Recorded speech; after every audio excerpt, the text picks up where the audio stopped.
Mature theme. Disclaimer, ये audio series mature themes, language और violence को कंटेन करती है जो सभी लिसनर्स के लिए सूटेबल नहीं है। पेरेंटल एडवाइस नेसेसरी है।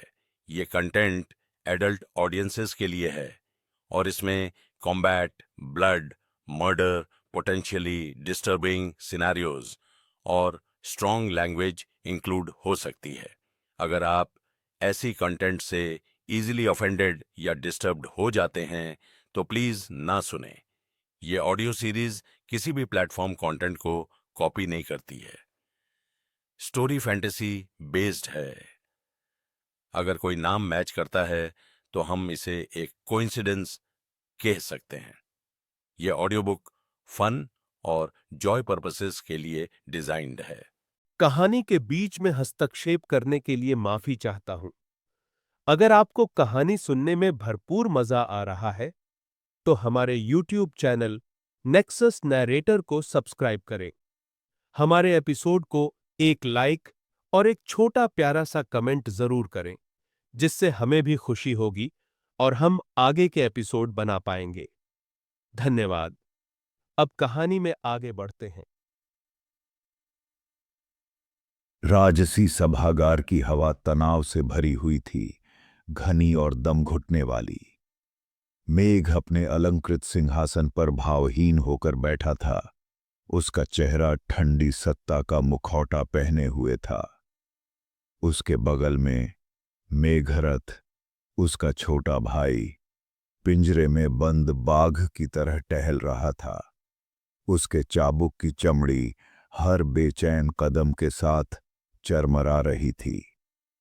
उनसे कुछ ही दूरी पर राजा अथर्वराज और डीन कालराज बंधे हुए और खून से लथपथ पड़े थे।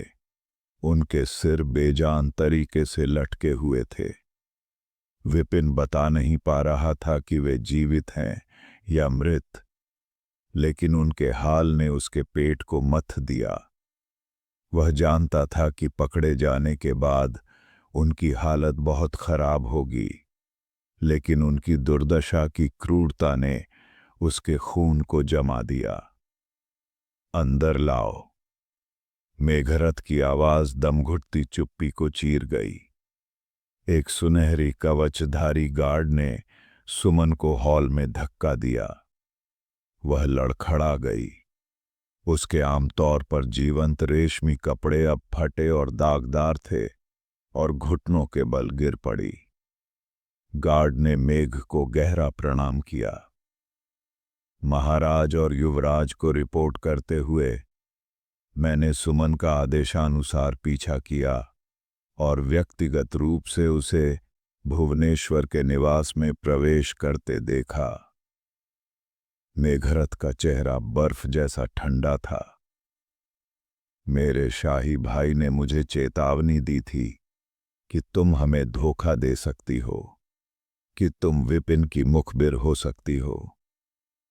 मैंने उस पर विश्वास नहीं किया, लेकिन अब रंगे हाथों पकड़े जाने पर तुम्हें अपने बारे में क्या कहना है? सुमन ने अपना सिर उठाया। उसकी निगाह स्थिर और अजीब तरह से शांत थी, लगभग राहत भरी। चूंकि मैं पकड़ी गई हूं, मैं इससे इनकार नहीं करूंगी। विपिन ने मेरे पिता की जान बचाई। वह मेरा भाई है। मैं उसे बचाना चाहती थी, उसे बिना कारण मारे जाने से रोकना चाहती थी। बस इतना ही। एक कर्ज चुकाना कितना दयनीय बहाना है।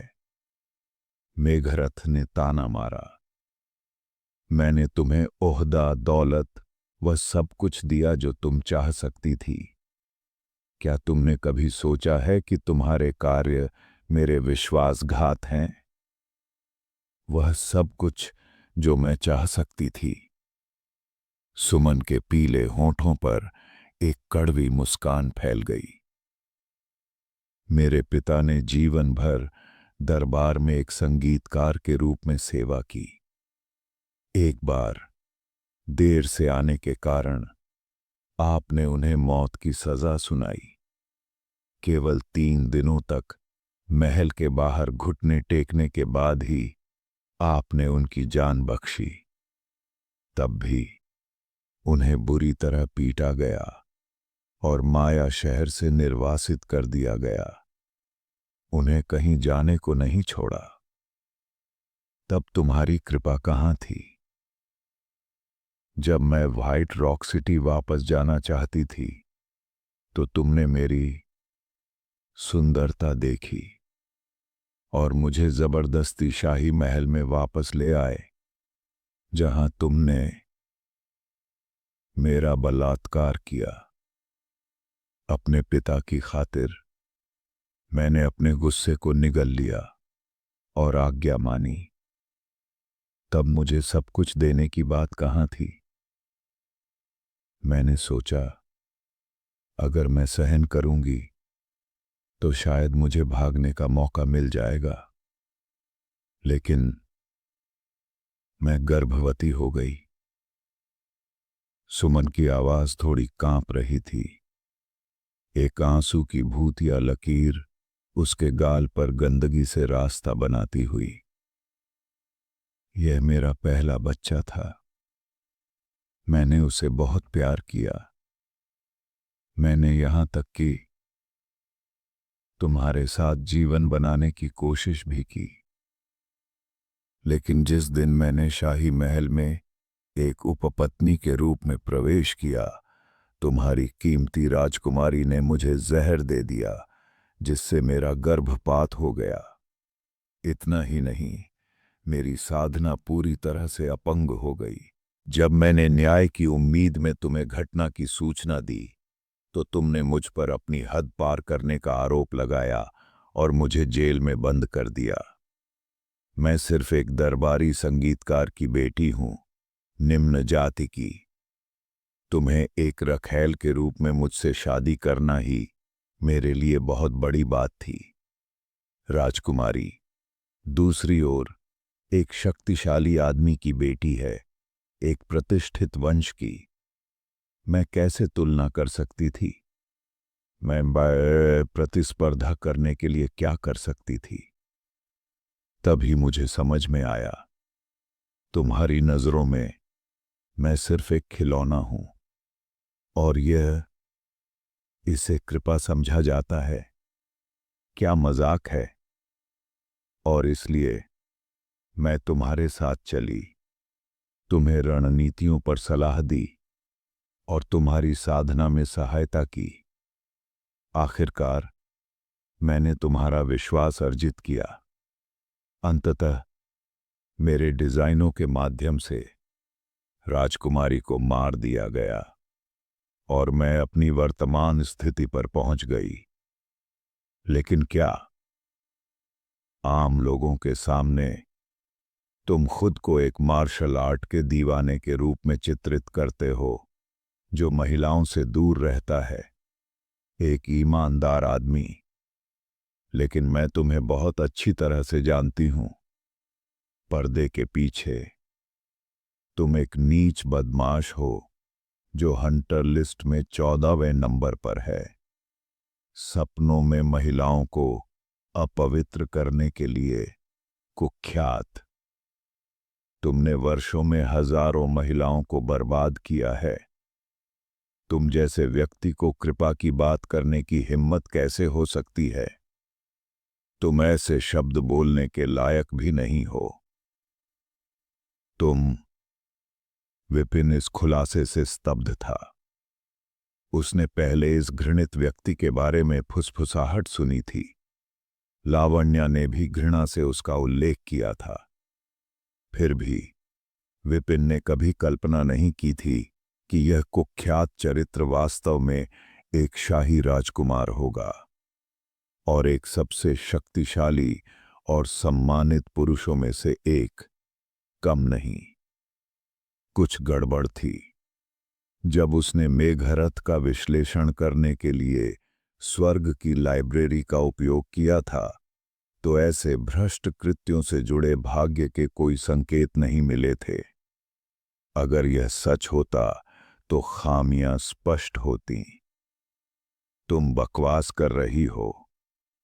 मेघरथ ने अपने बड़े भाई की ओर एक दोषी नजर डाली, फिर अपने सामने खड़ी रखैल को गुस्से से घूरते हुए जोर से चिल्लाया, बकवास? तुम कई लोगों को धोखा दे सकते हो, लेकिन क्या तुम्हें लगता है कि तुम अपने बिस्तर पर सोने वाले को मूर्ख बना सकते हो? सुमन ने ताना मारा। मेघरथ ने जवाब दिया, मैं ईश्वर का प्रचंड पागलपन भरा भाला टेक्निक की साधना करता हूं, जो कि बहुत शक्तिशाली भाला तकनीक है। मैं ऐसी घृणित कला का अभ्यास कैसे कर सकता हूं? हाँ, तुम्हारा स्वर्ग का टेक्निक वास्तव में ईश्वर का प्रचंड पागलपन भरा भाला टेक्निक है, सुमन ने ठंडे स्वर में कहा। लेकिन सपनों में महिलाओं का बलात्कार करना स्वर्ग का भाग्य टेक्निक नहीं है। यह आत्मा टेक्निक से जुड़ी एक गुप्त मार्शल तकनीक है। इस अभ्यास में तुम्हारे अतिशय लिप्त होने से तुम्हारी आत्मा अत्यधिक यिन ऊर्जा से भर गई है। यही कारण है कि तुम घूमते हुए दायरे को तोड़ने और धर्म पहलू बनाने के लिए संघर्ष कर रहे हो। चुप रहो, मैं तुम्हें मार डालूंगा। मेघरथ आगे बढ़ा, सुमन की गर्दन पकड़ ली और उसे मार डालने के लिए तैयार हो गया। बस, ऊपर बैठे मेघ ने बीच में कहा और मेघरथ को रोक दिया। मेघरथ ने घबराकर अपने बड़े भाई की ओर रुख किया। भाई, उस पर विश्वास मत करो। मेघ ने अपना सिर हिलाया। क्या तुम सच में सोचते हो कि मैं नहीं जानता कि तुम फूलचोर हो? 8 साल पहले तुमने मंत्री फारूक की बेटी का बलात्कार किया था, जिससे वह शर्म के मारे आत्महत्या कर बैठी थी। मैंने फारूक को मौत के घाट उतारकर उसे चुप करा दिया था। 6 साल पहले तुमने शांति वार्ता के दौरान हांची राजवंश की एक राजकुमारी पर हमला किया था। उन्हें खुश करने के लिए मैंने 3 शहर सौंप दिए। संक्षेप में, मैं 10 सालों से आपके विकृत तरीकों के बारे में जानता हूं। मैं इतने समय से आपको छुपा रहा हूं, नहीं तो आप बहुत पहले ही बेनकाब हो गए होते। यह सोचकर कि उसका रहस्य अच्छी तरह से छिपाया गया था, केवल उसकी उपपत्नी और बड़े भाई दोनों को पता था, मेघरथ का चेहरा पीला पड़ गया। भाई, यह कुछ भी नहीं है। मेघ ने उपेक्षापूर्वक हाथ हिलाया। शाही परिवार के सदस्य और मेरे छोटे भाई के रूप में, जिसे परिवार के स्वर्ग के भाग्य का उत्तराधिकारी होना तय है, इससे क्या फर्क पड़ता है कि आपने कुछ महिलाओं के साथ अपनी मर्जी से काम लिया है? भले ही आपने हजारों या दसियों हजारों से शादी की हो, यह कोई बड़ी बात नहीं होगी। समझने के लिए धन्यवाद शाही भाई। राहत महसूस करते हुए मेघरथ ने सुमन की ओर मुड़कर कहा, हम उसके साथ क्या करेंगे? उसने हमें धोखा दिया और तुम्हारा राज जानती है। सिर्फ यही बात माफ करने लायक नहीं है। मेघ ने ठंडे स्वर में कहा, क्या वह अपने पिता विजय से बहुत प्यार नहीं करती थी? मैंने सुना है कि उसके कई भाई भी हैं। उन सभी को मार डालो। मेघ खड़ा हुआ और सुन लियांजियांग के पास गया। लेकिन पहले मुझे उससे कुछ बातें पक्की करनी हैं। उसने उसकी ओर देखा। उसकी आंखें चमक रही थीं। मुझे पहले से ही पता था कि विपिन ने तुम्हारे पिता को बचाया था। इसलिए मैंने जानबूझकर कहा कि अथर्वराज और कालराज ने तुम्हें पहचान लिया है और तुम्हें मारने की योजना बनाई है। जैसा कि अपेक्षित था, तुमने लालच में आकर उसे सूचित कर दिया।